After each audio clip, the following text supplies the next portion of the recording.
Ako si Marco, isang ordinaryong mangukit ng kahoy sa aming maliit na bayan sa Batangas.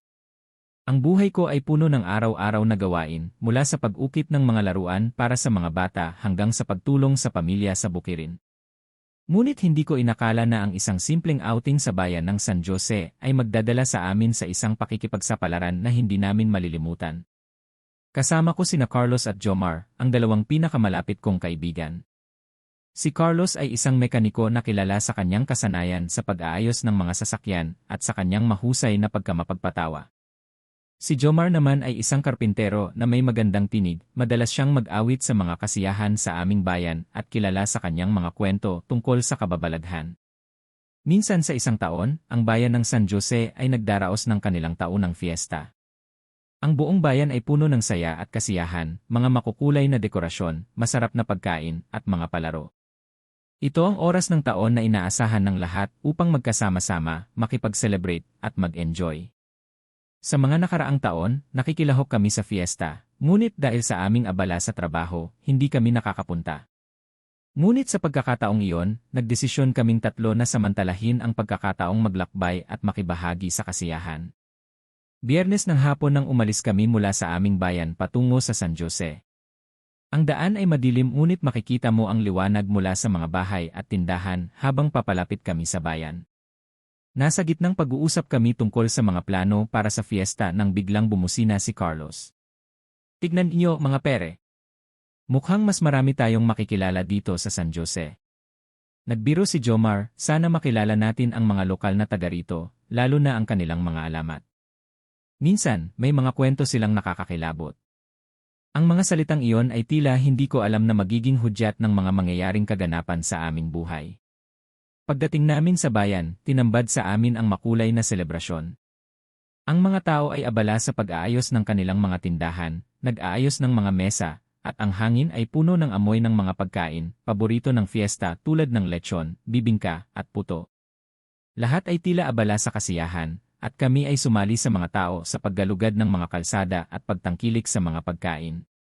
Habang naglalakad kami, may napansin akong hindi pangkaraniwan, ang dami ng tao ay tila bumababa sa isang tiyak na lugar. Ano kaya yun? Tanong ko sa aking mga kaibigan. Mukhang may isang espesyal na palabas o pakulo. Sabay-sabay kaming naglakad patungo sa kalsadang iyon, ngunit sa halip na makakita ng kasiyahan, may nakita kaming isang grupo ng mga tao na tila nag-uusap tungkol sa isang bagay na hindi namin maintindihan. May mga kwento ng kababalaghan, hindi pagkakaunawaan, at may mga nakapangangatwiran na tila nag-aalala. Ang usapan nila ay umabot sa amin at narinig namin ang salitang aswang. Hindi namin iniisip agad ang salitang iyon. Para sa amin, ito ay bahagi lamang ng mga alamat at kwento. Ngunit nang makita naming nag-aalala ang mga tao, nagpasya kaming magtanong. Nilapitan namin ang isang matandang babae na tila nagkukwento sa isang grupo ng mga bata. Ma'am, ano po ang nangyayari? Tanong ko ng magalang. Tumingin siya sa amin ng may pagkabahala. Naku, mga anak, ang bayan na ito ay may matandang alamat.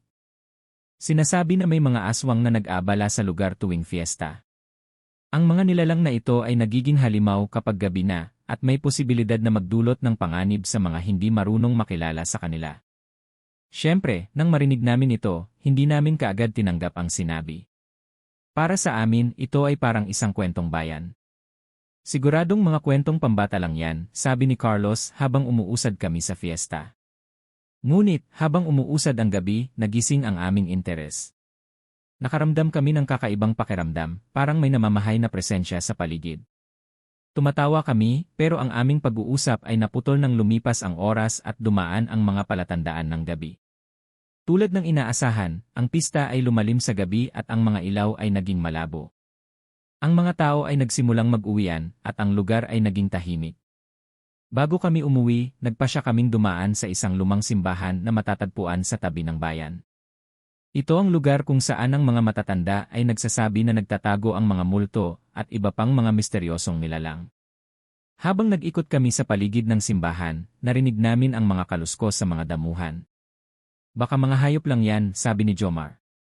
Pero ang tunog ay hindi maikakaila, parang may mga hakbang na sumusunod sa amin. Nang huminto kami sa isang madilim na sulok ng simbahan, nakita namin ang isang anino na mabilis na dumaan sa harap namin. Ano to? Tanong ni Carlos na nagpipigil ng takot sa kanyang boses. Lumapit kami sa anino, ngunit wala kaming natagpuan kundi ang mga nagkalat na dahon. Sabi ni Jomar, baka guni-guni lang natin. Ngunit, habang naglalakad kami palayo, isang matinding hangin ang biglang pumutok, at naramdaman namin ang malamig na presensya sa paligid.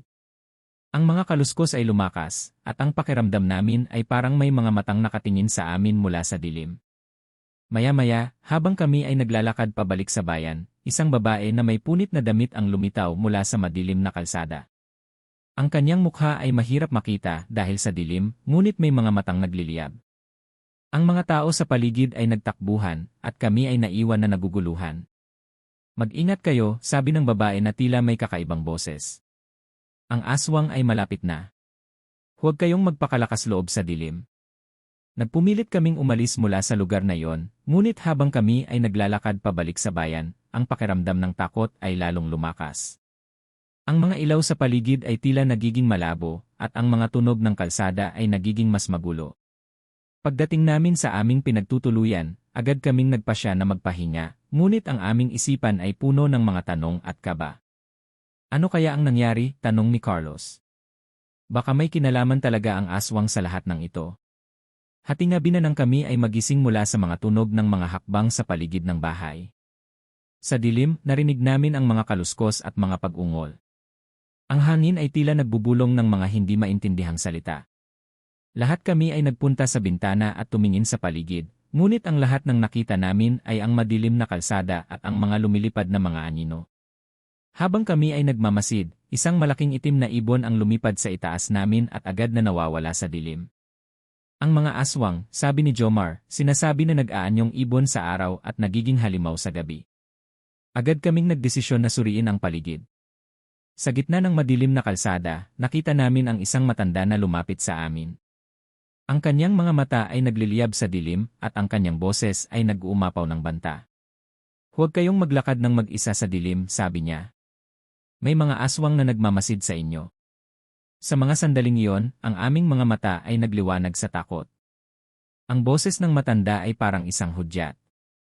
Na kami ay nasa panganib.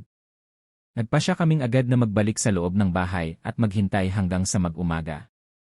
Pagkatapos ng gabing iyon, ang kalsada ay muling naging tahimik at ang araw ay sumikat sa ating harapan. Ang lahat ng nangyari ay tila isang masamang panaginip. Ang fiesta ay nagpatuloy, ngunit kami ay naging mas maingat. Ang takot na naramdaman namin ay tila hindi maipaliwanag, ito ay lumampas sa aming mga nakasanayan na kwento ng kababalaghan.